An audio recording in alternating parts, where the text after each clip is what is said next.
The decryption.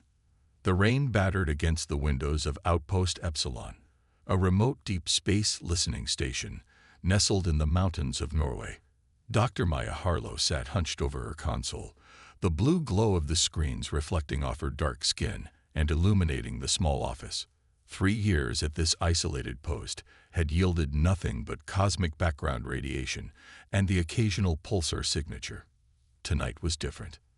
"That can't be right," Maya muttered, adjusting her glasses as she stared at the waveform on her screen. The pattern pulsed with an irregularity that defied natural phenomena. More troubling was its source, a region of space where nothing should exist, at least nothing capable of broadcasting. Maya's fingers flew across the keyboard, running standard analysis protocols. Nothing matched. She tried the advanced quantum algorithms she'd been developing. Still nothing. The signal defied conventional understanding, yet its patterns suggested intelligence, deliberate construction rather than random cosmic noise. She reached for her communicator, then hesitated. Her unconventional theories on xenolinguistics and information density had made her a pariah in the scientific community, relegating her to this frozen outpost. One more false alarm, and she'd never work in SETI again. But this was different. This felt real. "System, load Harlow Protocol Theta," she commanded. The computer hummed, struggling with the complex calculations. The screen flickered, then displayed fragments of a translation. "Danger, awaken, to repair, coming." Maya's heart raced. She activated the secure line to her former mentor, Dr. Elijah Ward, now Deputy Director at the International Space Agency's Exobiology Division. "Eli, it's Maya. I found something. Something real." His voice came back, instantly alert despite the hour. "What kind of something?" "A signal. Complex. Structured. And I've managed a partial translation." "Where are you?" "Epsilon Station, Norway." "Stay there. Tell no one. I'm assembling a team." The line went dead. Maya stared back at the pulsing signal. Scientific curiosity warred with Ward's warning. Just one more decryption attempt. She initialized her secondary protocol, a controversial approach based on neurological processing rather than computational linguistics. The computer strained, temperature rising until the cooling fans sounded like jet engines. The translation matrix expanded. "Danger, awakening. Warning. Your stayer system is targeted. They were once like you. CLITLBGINs, ANU. Prepare or perish. Coordinate keys to FOLO." As the words appeared, Maya felt a strange pressure behind her eyes. The room spun.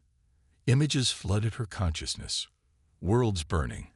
Civilizations screaming as something vast and incomprehensible consumed them. Not just their bodies, but their very existence erased from reality itself. She awoke to someone shaking her shoulder. A woman in a dark suit stood over her, flanked by military personnel. "Dr. Harlow, I'm Dr. Samira Nassar, International Defense Intelligence Agency.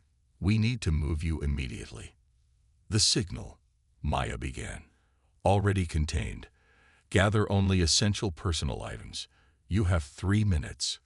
Within hours, Maya found herself in an underground facility beneath the Swiss Alps, surrounded by screens displaying her signal data. A team of specialists worked feverishly around her: linguists, astrophysicists, military analysts, and several individuals whose roles weren't disclosed. Dr. Ward entered, looking years older than when she'd last seen him. "Maya," he embraced her briefly. "I'm sorry about the dramatics, but what you've discovered changes everything." "Eli, what's happening?" "The images I saw when I completed the translation." "A neural imprint embedded in the signal," interrupted Dr. Nassar, joining them. "It appears the message was designed to download directly into the recipient's consciousness. You're the 8th person worldwide to experience it." "8th? There are others receiving this." Ward nodded grimly. "Individuals with specific neurological patterns, primarily linguists and mathematicians with certain genetic markers." 2 have gone catatonic. 1 committed suicide. The rest are here. He led her into a conference room where 4 people sat around a table, their faces haunted. Maya recognized several prominent scientists among them. The translation team, Ward explained. Each received fragments of the signal through different channels, radio telescopes, deep space network relays, even modified consumer satellite dishes, all within the last 48 hours. "We've been comparing notes," said a man Maya recognized as Dr. Takahashi, a renowned mathematician. "The message is consistent across all receivers. Something is coming. Something that consumes entire civilizations." "But who sent the warning?" Maya asked. "And why to us?" "We believe the signal originators are what we're calling the Coalition," Dr. Nassar explained as the lights dimmed and a holographic projection appeared above the table, a star map highlighting a region near the Carina Nebula. "Based on your neural imprint data, they appear to be survivors of multiple species who joined forces after encounters with the entity they call the Eraser." "And this Eraser?" Maya asked. "What exactly is it?" The room fell silent. Finally, Takahashi spoke, his voice barely above a whisper. "Not what. Who? The Eraser is conscious. Ancient. It feeds on awareness itself. Civilizations, species, entire biospheres, all consumed and erased from the timeline.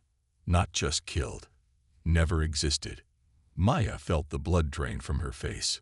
"That's impossible." 3 days ago, I would have agreed," Ward said. "But the mathematics check out. The Eraser operates at the quantum level, consuming probability states and collapsing timelines into nothingness.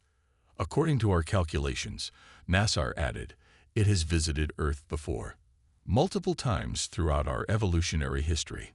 "Then how are we still here?" Maya asked. Before anyone could answer, alarms blared throughout the facility. The main screen activated, showing the security feed of the mountains above. The night sky rippled like water, stars distorting as something massive displaced the very fabric of space-time. "It's happening," Takahashi whispered. "First phase manifestation." The ground shook violently. Equipment crashed to the floor. Through the chaos, Maya noticed strange symbols appearing on her skin, glowing patterns identical to segments of the signal she decoded. "They're activating," Nassar shouted, staring at similar markings appearing on her own arms. The ceiling fractured, but instead of debris, light poured through. Not sunlight, but something else. Something that behaved as both particle and wave, illuminating and transforming everything it touched. A voice spoke directly into Maya's mind, resonating with harmonics no human vocal cords could produce. "We are the Coalition. We have watched. We have waited. We have prepared you. Your species carries our legacy, the final defense against the Eraser of worlds." The light coalesced into a being composed of geometries that shouldn't exist in 3-dimensional space, its form shifting continuously, as if multiple species occupied the same space simultaneously. "The time of hiding is over," the voice continued. "The time of awakening has begun. You are the inheritors. You are the last hope." Around her, Maya saw the other scientists transforming, their bodies rippling with the same energy that permeated the room. She looked down at her own hands, now glowing with intricate patterns of light that seemed to extend beyond her physical form. "What's happening to us?" she gasped. "You are becoming what you were always meant to be," the Coalition entity answered. The signal was not just a warning. It was a key to unlock what was hidden within your species millennia ago, when we first visited your world and saw its potential. The facility continued to shake apart around them. But Maya felt strangely detached from the chaos. Her mind was expanding, connecting with the others in the room and beyond, to other receivers across the planet. She could feel them all, a network of awakened minds stretching across the globe. The Eraser comes, the Coalition being warned. Its advanced scout approaches your system. You must unite. You must prepare. You must stand where others have fallen. As the being spoke, Maya saw it, a vast darkness moving through space, consuming stars and planets, not through physical destruction, but through something far more terrifying, the unmaking of reality itself. Everywhere it passed, existence simply ceased to be, leaving nothing but void. And it was coming directly for Earth. The awakening. 3 days after first contact with the coalition entity, Maya stood at the window of the newly established Global Defense Initiative headquarters, watching military vehicles stream into the compound. The world governments had moved with unprecedented cooperation once the reality of the threat became clear.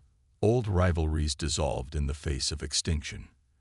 "It's remarkable how quickly humans adapt," said Dr. Nassar, joining her at the window. The symbols on her skin had faded to faint silver traceries, unlike Maya's, which still pulsed with inner light. "We've had practice," Maya replied. "Our entire evolutionary history has been adapting to threats. But nothing like this. Indeed, nothing in human experience could prepare them for what the full translation of the signal had revealed. The erasers were ancient, perhaps as old as the universe itself.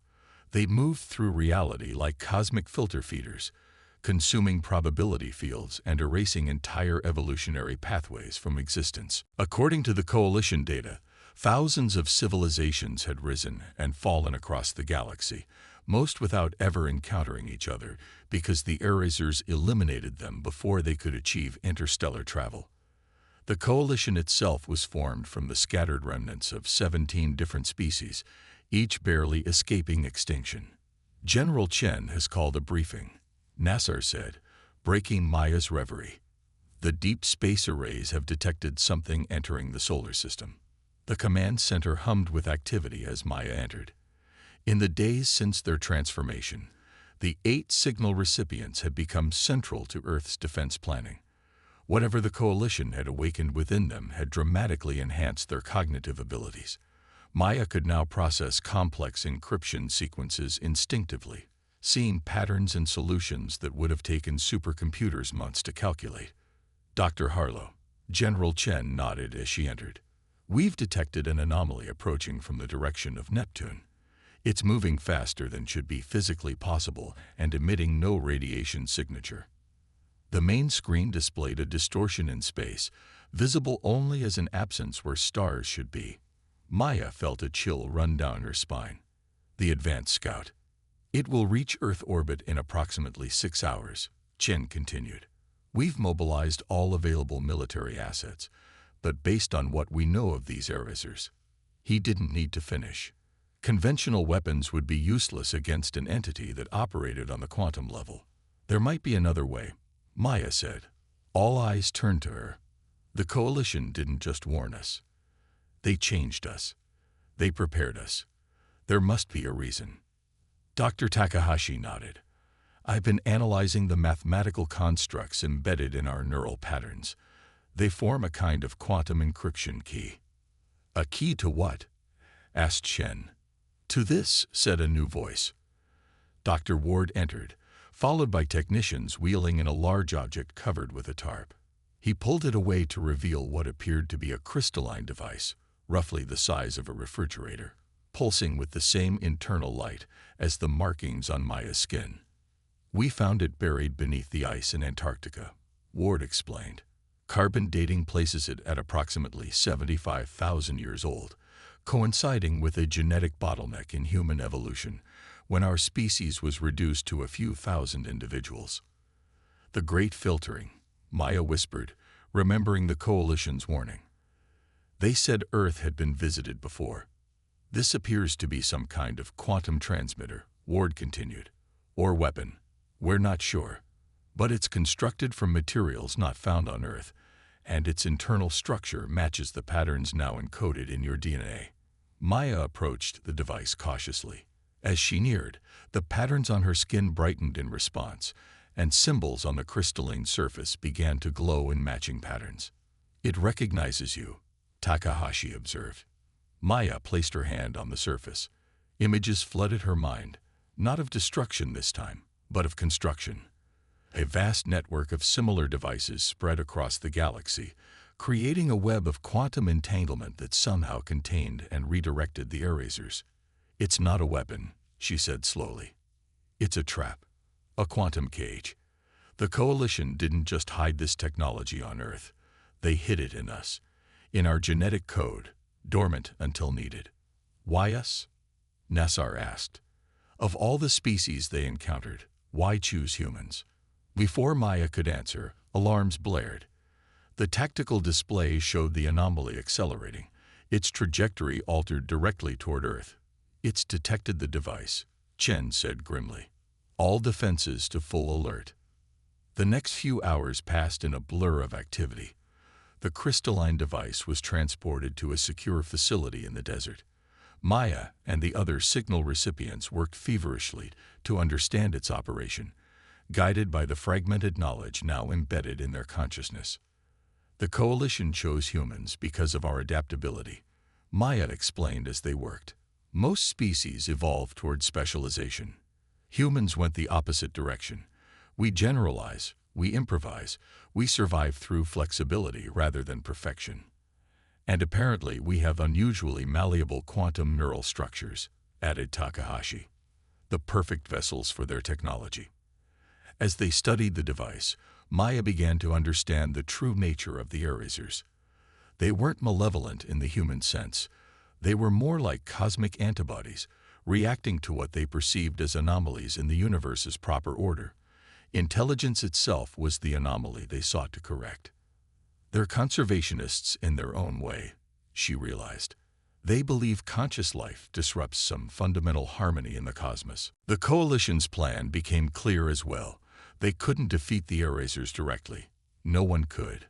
But they could redirect them, using the quantum transmitters to create false positives across uninhabited regions of space, drawing them away from living worlds.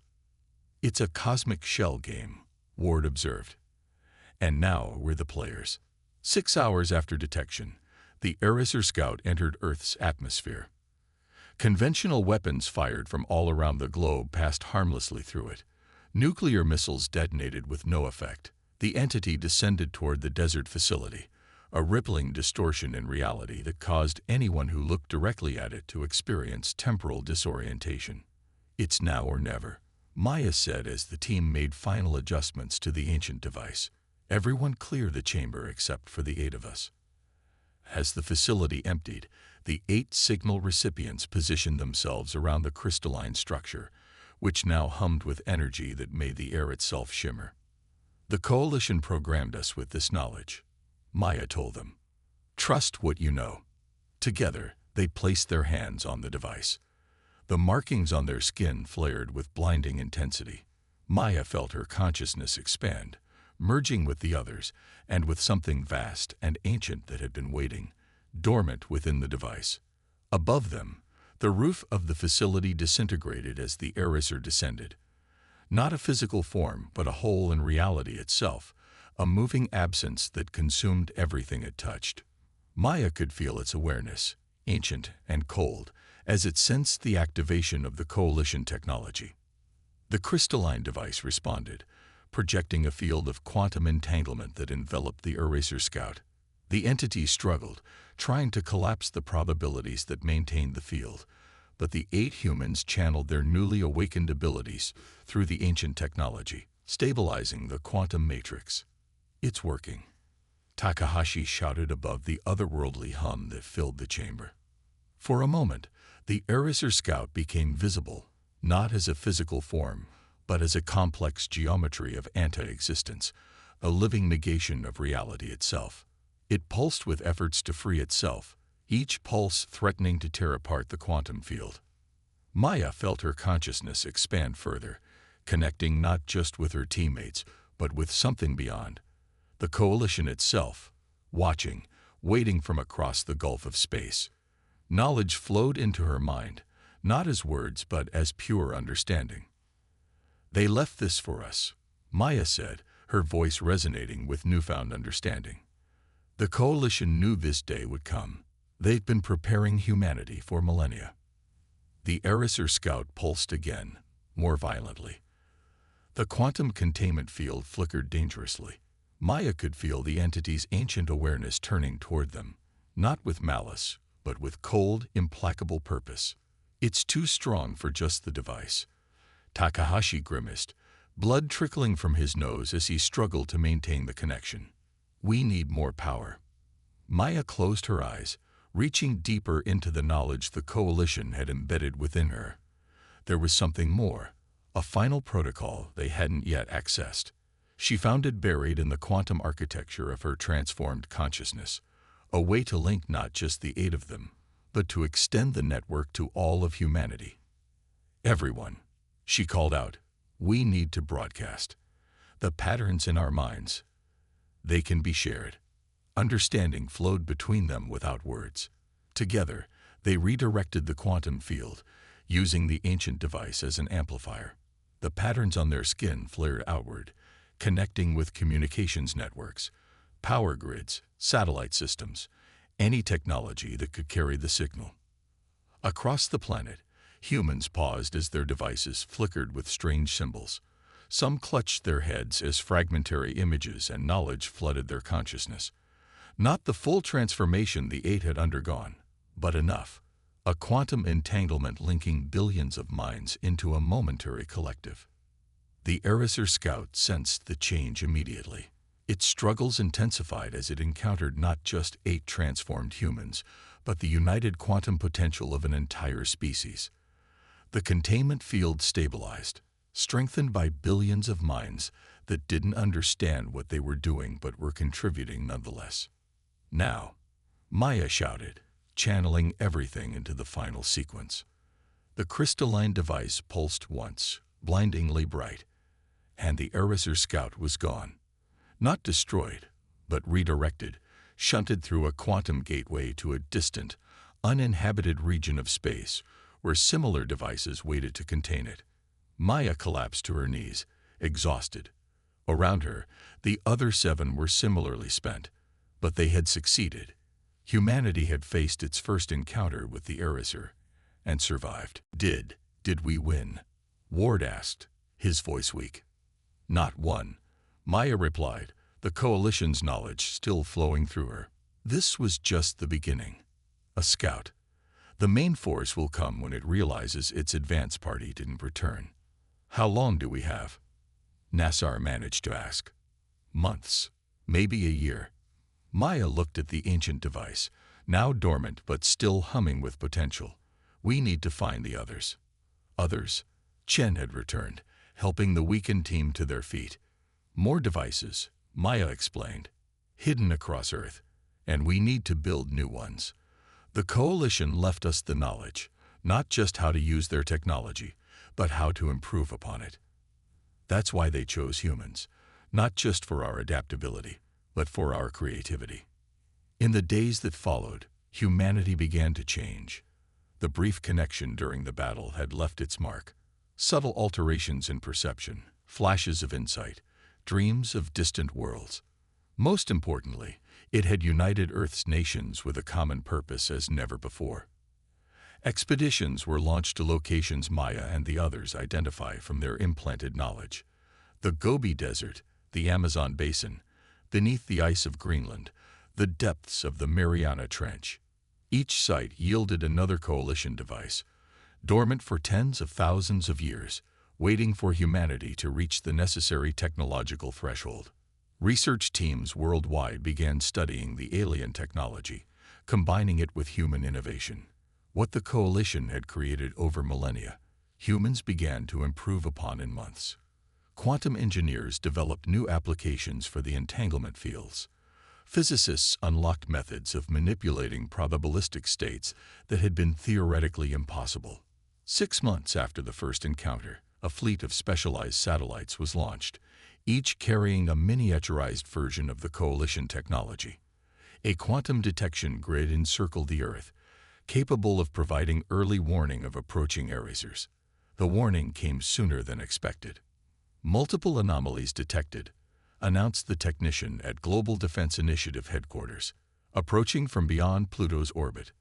On the main display, dozens of reality distortions moved with purpose toward Earth, not just scouts this time, but full eraser entities. An invasion force. Maya stood at the command center, the 7 other original recipients beside her. They had since been joined by hundreds more who showed the necessary neurological markers and had undergone the transformation process they had developed. "They're coming faster than we anticipated," Nassar observed grimly. "Are we ready?" Maya looked at the tactical display showing Earth's new defenses, the network of ancient devices now augmented with human technology, the quantum satellites, the transformed humans stationed strategically around the globe. "We're ready," she said with quiet confidence. "We've done what no other species managed to do in time. We've adapted their technology and made it our own." The Coalition's faith in human ingenuity appears well placed, Takahashi noted, studying the incoming data. "But even with all our preparations, this will be close." Maya nodded. "Contact our Coalition liaison.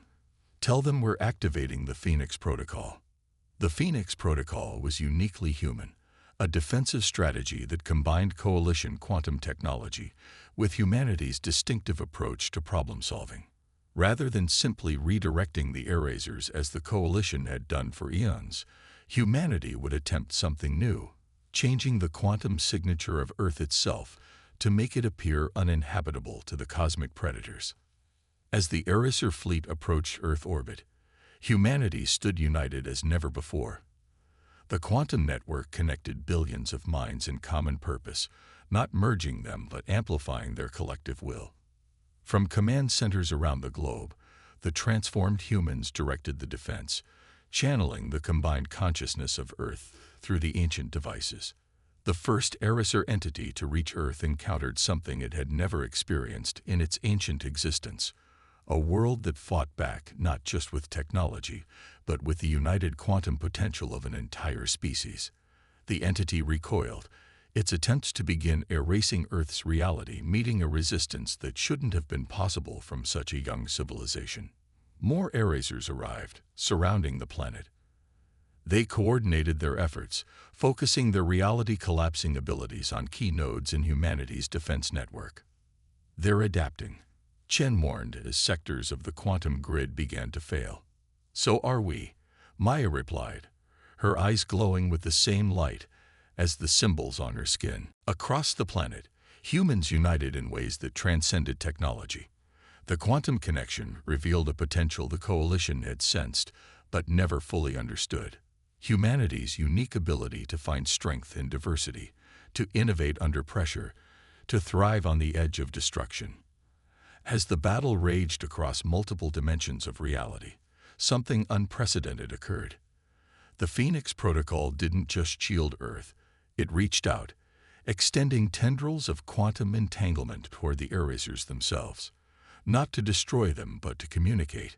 Maya felt the contact through the network, ancient awareness meeting human determination. For the first time in its existence, an eraser experienced something new: understanding. Through the quantum connection, humanity conveyed not just resistance but comprehension, an acknowledgement of the eraser's purpose in the cosmic order coupled with an unshakable will to exist. The largest eraser entity paused in its assault.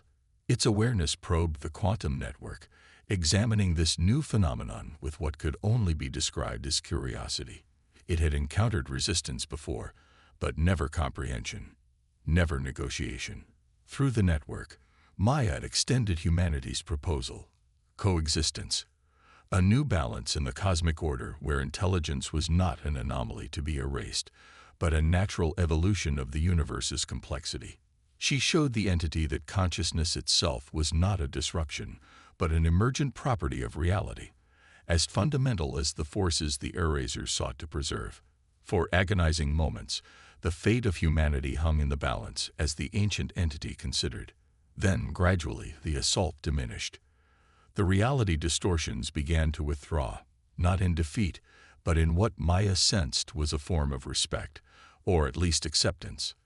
"They're leaving?" Chen asked in disbelief as the tactical display showed the eraser fleet retreating. "Not leaving," Maya corrected, still connected to the quantum network. "Reconsidering. We've given them something no species has offered before: a new perspective." As the immediate threat receded, humanity faced a new reality. The Coalition soon made direct contact, their ships entering Earth's solar system openly for the first time. They came not as saviors but as equals, astonished by what humans had accomplished. Your species has achieved in months what took us millennia, the Coalition representative told the United Earth Council. The being's form shifted continuously between different evolutionary paths, a visual representation of the multiple species that had joined together for survival. You didn't just survive the erasers. You changed them. Changed us all. Maya, now Earth's ambassador to the Coalition, understood the full implications. Humanity would join the galactic community not as junior partners but as innovators, bringing new approaches to ancient challenges. The quantum technology that had saved Earth was already being adapted for peaceful purposes. Instantaneous communication across vast distances, clean energy production, medical applications that could eliminate disease. We were right to choose your world, the Coalition being told her privately. Though perhaps we underestimated just how right we were. Maya smiled, thinking of the long journey ahead. That's humanity for you. We're full of surprises, even to ourselves. As the Coalition ships established permanent contact with Earth, Maya stood at the window of the orbital station, looking down at her homeworld. The quantum grid was visible from space now, a faint network of light encircling the planet, connecting humanity in purpose if not in mind. The erasers would return eventually, not as enemies perhaps, but as a force of nature that would always need to be addressed. The cosmic balance would require constant attention, but humanity had earned its place in that balance, not through dominance but through understanding. Ready for what comes next? Nassar asked, joining her at the viewport. Maya nodded, watching as the first joint human coalition research vessel prepared for launch. Always. That's our superpower, isn't it? We're never finished evolving. Together they watched the ship accelerate away from Earth, carrying with it humanity's greatest gift to the universe, not just technology or resources, but perspective. A new way of seeing that could change even the most ancient of cosmic forces. The journey had just begun.